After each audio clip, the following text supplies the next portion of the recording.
here at the Warner Brothers booth with Steve Pritchard, and we're here to see Aragorn's Quest, Lord of the Rings Aragorn's Quest for the Wii here today. And so if you'd like to introduce yourself and tell us what we're looking at. Okay, I'm Steve, Dev Director over at Headstrong. And what you're seeing here is Aragorn's Quest, Lord of the Rings, first Lord of the Rings title that Warner have put out since getting the license back and taking away from EA. And what they asked us to do was turn it into a much broader audience title, stop making it gritty, photorealistic, film reference, and just open it up to a bigger audience. And the Wii's perfect for that. So we took a little bit of a different slant on it, and we took a game that we felt was appropriate for a broader audience, but perhaps the violence of the film just took it away a little. So for this game, it's very much more family friendly. You can see it's much more colourful, a little bit more non-EA if you wish. But we tried to keep it in a position where the core Lord of the Rings audience won't be turned off by that, because there's still nothing there for them to do. You mentioned the core Lord of the Rings audience. It's been quite a while since the films. Are people still interested in Lord of the Rings? Lord of the Rings has and always will be huge. As a gaming sort of ideal, it's where everything else came from. It's a fantasy game. It's swords, it's bad guys, it's magic, it's everything that basically is core fantasy. And fantasy does have a huge part in gaming. It's not just all guns these days. I mean, there's an awful lot to choose from. Well, Lord of the Rings is quite a grown-up world, really. I mean, quite dark fantasy in its way. So how do you make that family-friendly? Well, what we've taken is we've taken a slant on it where the War of the Ring is done. Sam has gone home. He's now Mayor of Hobbiton. He's had a few kids, and now he gets to tell the story of what happened to his children.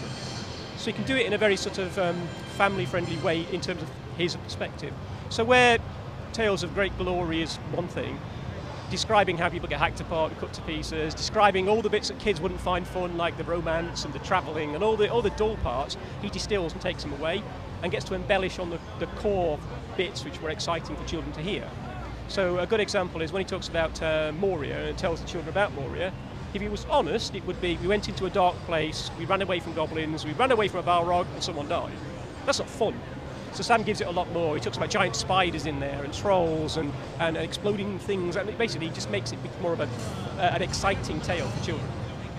Okay, and we're looking at the Wii version here today. That's what you've been working on. I understand there's also a PlayStation version with Move compatibility, yeah? Yes, indeed. This basically, after we were almost getting towards finishing this one, when Sony announced Move, it was quite obvious that it was a good substitute for the Wiimote, and a PS3 audience are going to be just as suitable for this sort of game as a Wii audience are. So yeah, there is a version of this coming out for PS3 and Move. And what are we looking at that's new today? What haven't we seen before that's at E3?